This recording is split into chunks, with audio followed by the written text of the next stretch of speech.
કેમ છો વિદ્યાર્થી મિત્રો? મિત્રો આપણે અગાઉ પ્રકરણ 1 હિસાબી પદ્ધતિ અને તેના પારિભાષિક શબ્દો વિશે સમજ મેળવી. મિત્રો હવે આપણે પ્રકરણ 2 શરૂ કરવા જઈ રહ્યા છીએ.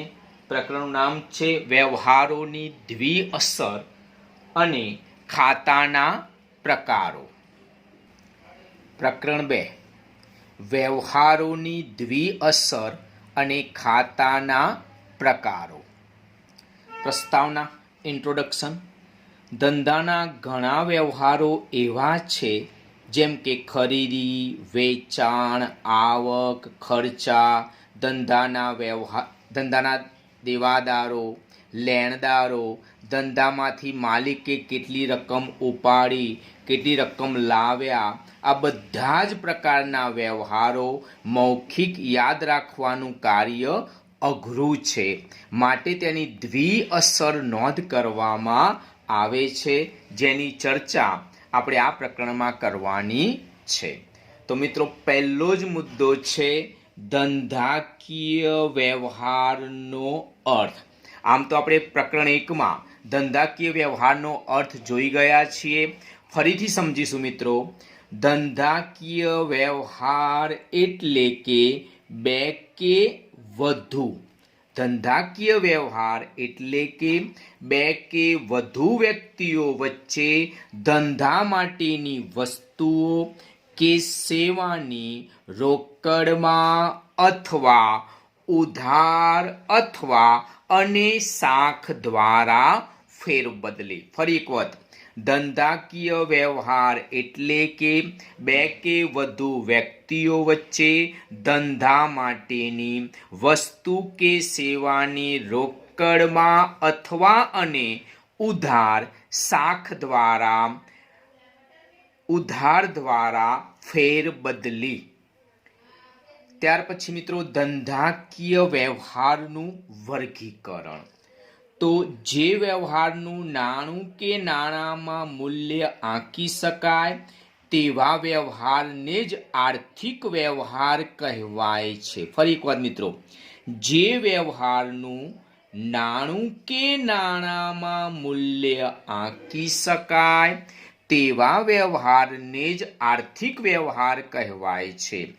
જે વ્યવહારનું મૂલ્ય નાણાંમાં આંકી ન શકાય તેવા વ્યવહારને બિન આર્થિક વ્યવહારો કહેવામાં આવે છે, જેની ચોપડે નોંધ થતી નથી.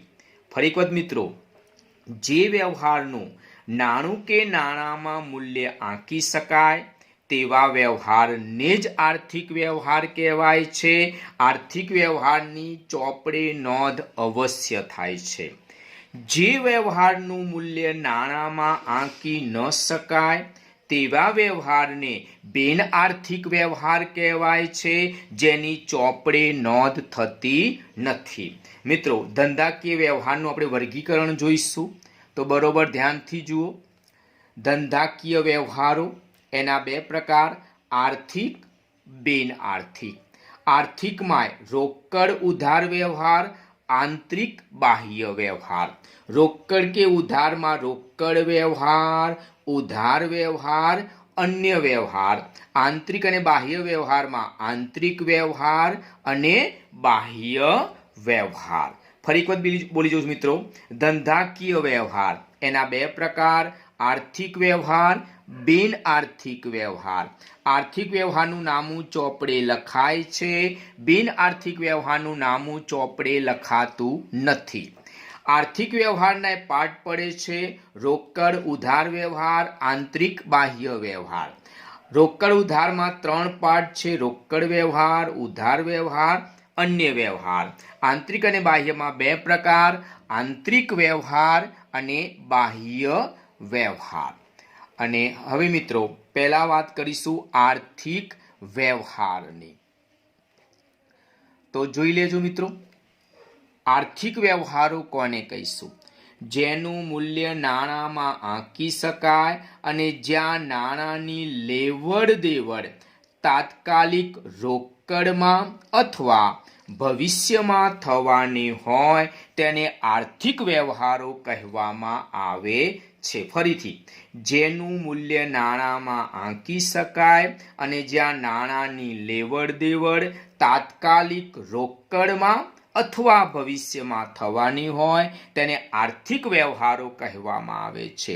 આર્થિક વ્યવહારમાં બે મહત્વની બાબતો સમાયેલી છે. નંબર 1, મિલકત માલ સેવાની સામે રોકડની લેવડ દેવડ, અને 2, મિલકત માલ સેવાની સામે શાખ પરના વ્યવહારોને કારણે દેવાદાર લેણદારનો સંબંધ ઊભો થશે.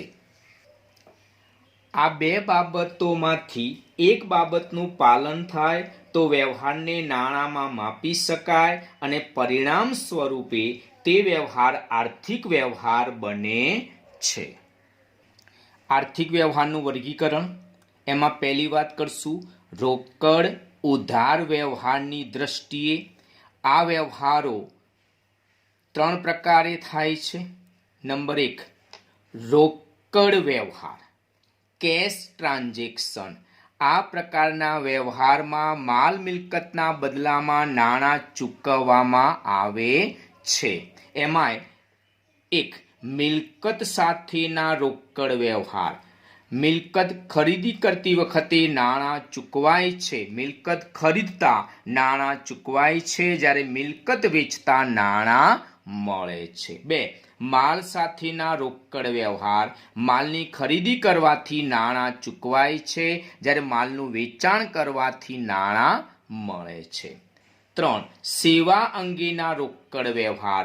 નાણાં ચૂકવી સેવા મેળવાય છે, જ્યારે સેવા આપીને નાણાં મેળવાય છે.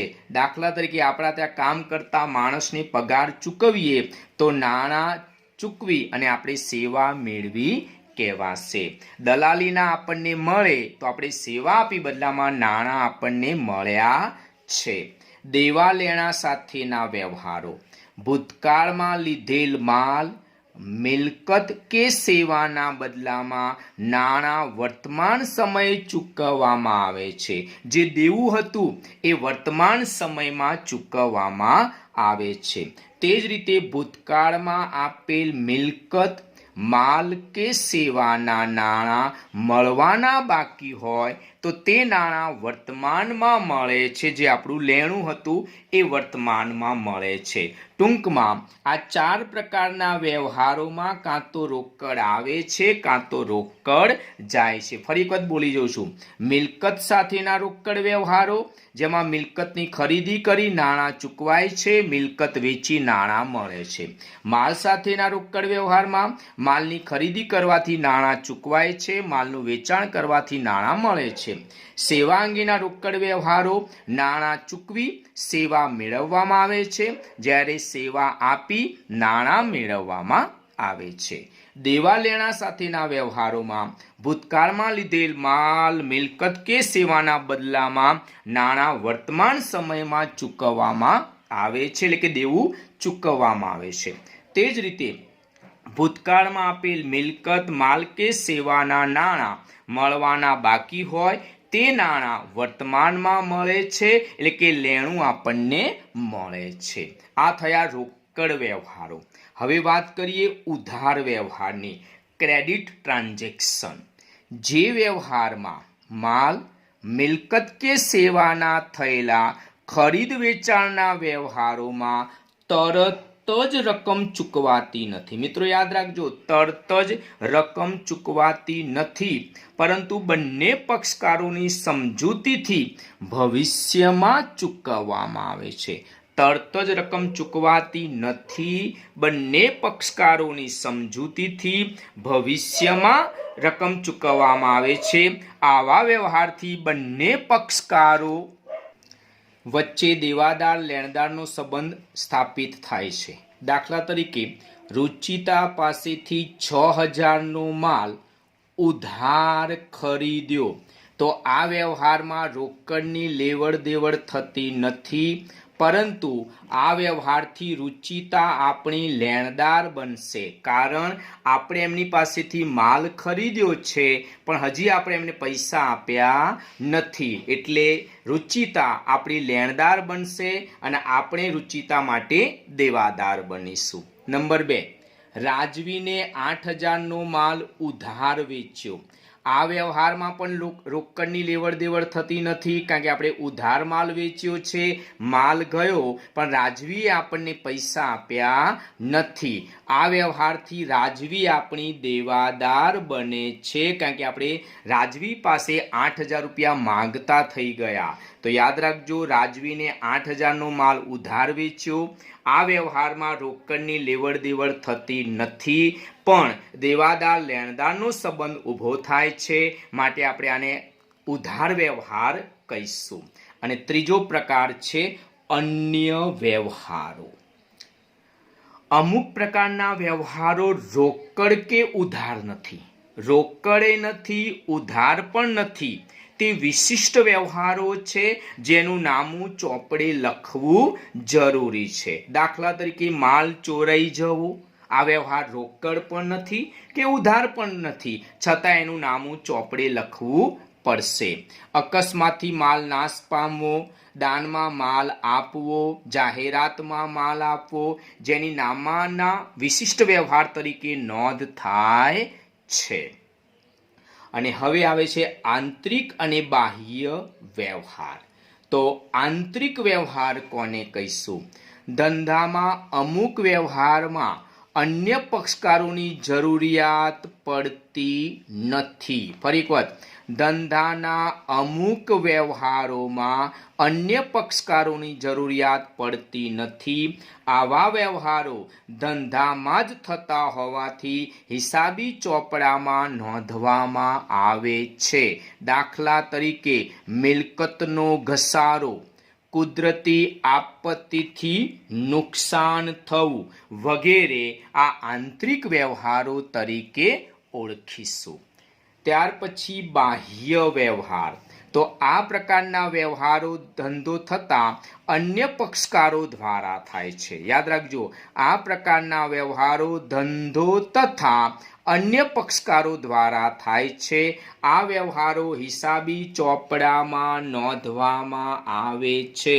દાખલા તરીકે વીમા પ્રીમિયમની રકમ, બેંક વ્યાજ, બેંકમાં ભરેલ રોકડ, માલની ખરીદી, માલનું વેચાણ, આ બધા બાહ્ય વ્યવહારો કહેવામાં આવશે. અને હવે બીજા પ્રકારની વાત કરીએ, બિન આર્થિક વ્યવહાર.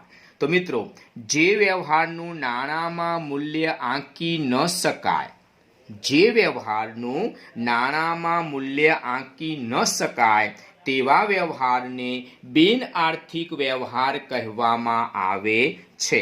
દાખલા તરીકે મિત્રને જમવા માટે આપેલ આમંત્રણ એ બિન આર્થિક વ્યવહાર હોવાથી તેની નામામાં નોંધ થતી નથી. એ જ રીતના માલ મોકલવાનો ઓર્ડર મળે તો એ પણ બિન આર્થિક વ્યવહાર કહેવામાં આવશે. અને હવે મિત્રો, આપણે વ્યવહાર આર્થિક છે કે બિન આર્થિક એના માટે એક ઉદાહરણ સમજીશું. મિત્રો, આર્થિક વ્યવહાર નક્કી કરવા માટે 2 પ્રશ્નમાંથી એક પ્રશ્નનો જવાબ હા હોય તો એ આર્થિક વ્યવહાર ગણાય, અન્યથા બિન આર્થિક વ્યવહાર ગણાય. કયા 2 પ્રશ્નો? તો એક, રોકડની લેવડ દેવડ થઈ છે? જો હા તો આર્થિક. 2, દેવાદાર લેણદારનો સંબંધ અસ્તિત્વમાં આવ્યો છે? હા તો આર્થિક. આ 2 પ્રશ્નમાંથી કોઈ પણ એક પ્રશ્નનો જવાબ હામાં આવે તો આપણે એને આર્થિક વ્યવહાર તરીકે ઓળખીશું. તો મિત્રો, હવે આપણે એક ઉદાહરણ સમજવા જઈ રહ્યા છીએ. બરોબર ધ્યાનથી જોજો.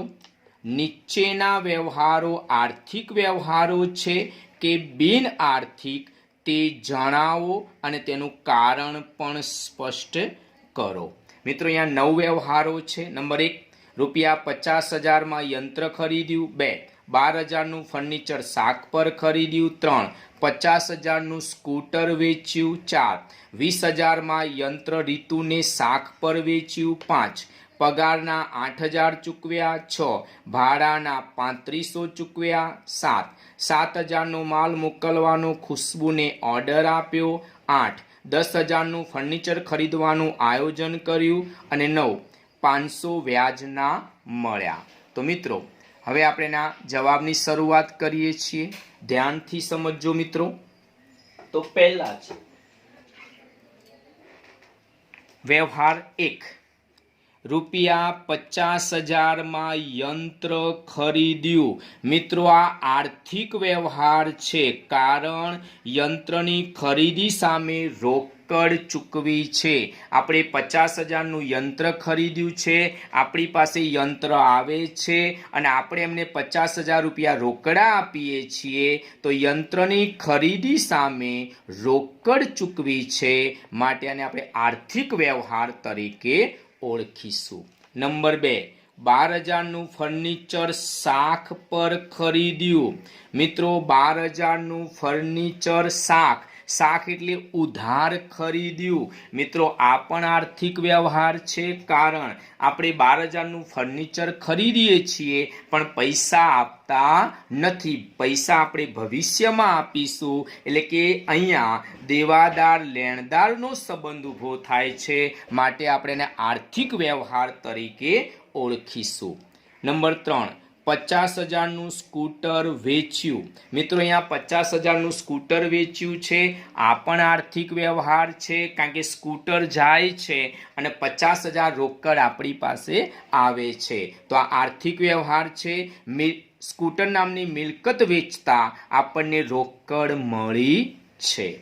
ત્યાર પછી 20,000નું યંત્ર રીતુને શાખ પર વેચ્યું. અહીંયા આપણે 20,000માં યંત્ર વેચ્યું છે, રીતુને વેચ્યું છે, શાખ પર વેચ્યું છે. એટલે કે મિલકત જાય છે પણ આપણને પૈસા અત્યારે હાલ મળતા નથી. આપણને 20,000 ભવિષ્યમાં મળવાના છે, એટલે આ પણ આર્થિક વ્યવહાર છે. અહીંયા યંત્ર નામની મિલકત વેચતા દેવાદાર લેણદારનો સંબંધ ઊભો થાય છે. આપણે રીતુ પાસે 20,000 લેવાના છે, રીતુ આપણી દેવાદાર બને છે, એટલે આ આર્થિક વ્યવહાર કહેવાશે. પગારના 8,000 ચૂકવ્યા. મિત્રો આ પણ આર્થિક વ્યવહાર છે, કારણ આપણે સેવા લીધી છે, બદલામાં રોકડ ચૂકવીએ છીએ, રોકડ ધંધામાંથી જાય છે, માટે આ આર્થિક વ્યવહાર કહેવાશે. ભાડાના 3500 મળ્યા. મિત્રો અહીંયા ભાડું મળ્યું છે, આ પણ આર્થિક વ્યવહાર છે, કારણ સેવાના બદલામાં આપણને રોકડ મળે છે, એટલે આ આર્થિક વ્યવહાર થશે. 7,000નો માલ મોકલવાનો ખુશ્બુને ઓર્ડર આપ્યો. મિત્રો અહીં આપણે 7,000નો માલ મોકલવાનો ખુશ્બુને ઓર્ડર આપ્યો છે, આમાં ક્યાંય રોકડની આપ-લે થતી નથી, એટલે રોકડ વ્યવહાર નથી. અહીંયા ઓર્ડર આપ્યો છે એટલે દેવાદાર લેણદારનો પણ સંબંધ ઊભો થતો નથી, માત્ર ને માત્ર માલ મોકલવાનો ઓર્ડર જ આપ્યો છે. આ વ્યવહાર રોકડ વ્યવહાર પણ નથી, ઉધાર વ્યવહાર પણ નથી, એટલે દેવાદાર લેણદારનો સંબંધ પણ ઊભો થતો નથી, માટે આને આપણે બિન આર્થિક વ્યવહાર કહીશું. તો યાદ રાખજો, 7,000નો માલ મોકલવાનો ખુશ્બુને ઓર્ડર આપ્યો, આ રોકડ વ્યવહાર નથી, દેવાદાર લેણદારનો સંબંધ પણ ઉપસ્થિત થતો નથી. અહીંયા બંને પ્રશ્નનો જવાબ ના આવે છે. રોકડની આપ-લે થાય છે તો ના, દેવાદાર લેણદારનો સંબંધ ઊભો થાય છે તો ના, માટે કયો વ્યવહાર કહીશું? બિન આર્થિક વ્યવહાર. 10,000નું ફર્નિચર ખરીદવાનું આયોજન કર્યું. મિત્રો ફર્નિચર ખરીદ્યું નથી, ફર્નિચર ખરીદવાનું માત્ર આયોજન કર્યું છે, એટલે આ રોકડ વ્યવહાર પણ નથી. અહીંયા પણ દેવાદાર લેણદારનો સંબંધ ઊભો થતો નથી, માટે આને પણ આપણે બિન આર્થિક વ્યવહાર કહીશું. 9, ₹500 વ્યાજના મળ્યા. મિત્રો અહીંયા આપણને વ્યાજ મળ્યું છે, તો સેવાના બદલામાં આપણને રોકડ મળે છે, આને આપણે આર્થિક વ્યવહાર તરીકે ઓળખીશું. મિત્રો ટેક્સ્ટબુકમાં ઉદાહરણ પહેલું, પેજ નંબર 27, 11 વ્યવહારો છે. અહીંયા આપણે જોઈશું ક્રમ, વ્યવહાર, આર્થિક છે કે બિનઆર્થિક અને એનું કારણ. પહેલો જ વ્યવહાર, 10,000ની મિલકત ખરીદી. મિત્રો 10,000ની મિલકત ખરીદી છે. અહીંયા મિલકતની સામે આપણે રોકડ ચૂકવી કહેવાશે. મિલકત આપણી પાસે આવે છે, 10,000 રૂપિયા રોકડ ધંધામાંથી જાય છે, માટે આ ધંધાનો આર્થિક વ્યવહાર ગણાશે. નંબર 2, 12,000ની મિલકત રાધા પાસેથી. 12,000ની મિલકત રાધા પાસેથી શાખ પર ખરીદી. મિત્રો આપણે રાધા નામની વ્યક્તિ પાસેથી 12,000ની મિલકત ખરીદી છે, પણ શાખ પર ખરીદી છે. એટલે આપણી પાસે મિલકત તો આવે છે, પણ આપણે રાધાને 12,000 રૂપિયા આપતા નથી. એ આપણી પાસે માગશે, એ આપણી લેણદાર બને છે. આપણી પાસે 12,000 રૂપિયા માગે છે, એ આપણી લેણદાર કહેવાશે. અહીંયા દેવાદાર લેણદારનો સંબંધ ઉભો થાય છે, માટે આને કયો વ્યવહાર કહીશું? આર્થિક વ્યવહાર કહીશું. ફરી એક વખત મિત્રો બંને વ્યવહાર જોઈ લઈએ. 10,000ની મિલકત ખરીદી. અહીંયા મિલકતની સામે રોકડ ચૂકવી છે, રોકડ જાય છે, એટલે આર્થિક વ્યવહાર. 12,000ની મિલકત રાધા પાસેથી શાખ પર ખરીદી. તો અહીંયા મિલકત આપણી પાસે આવે છે, પણ આપણે રાધાને 12,000 રૂપિયા આપતા નથી, પણ ભવિષ્યમાં આપીશું. રાધા આપણી લેણદાર બને છે. અહીંયા દેવાદાર લેણદારનો સંબંધ ઊભો થાય છે, માટે આને આપણે આર્થિક વ્યવહાર કહીશું.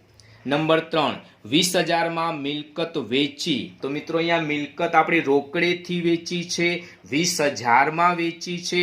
મિલકત ધંધામાંથી જાય છે, સામે આપણને રોકડ મળે છે, માટે આને આપણે આર્થિક વ્યવહાર તરીકે ઓળખીશું.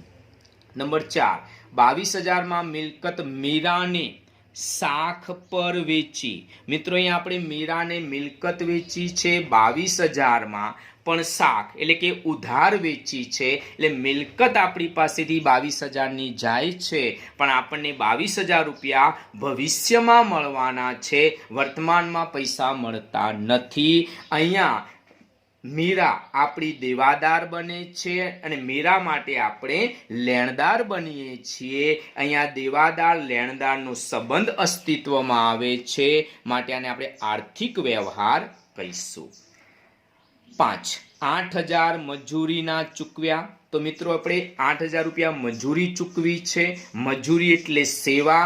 આપણે સેવા સામે રોકડ ચૂકવી છે, સેવા લીધી બદલામાં રોકડ ચૂકવી છે, માટે આને આપણે આર્થિક વ્યવહાર કહીશું.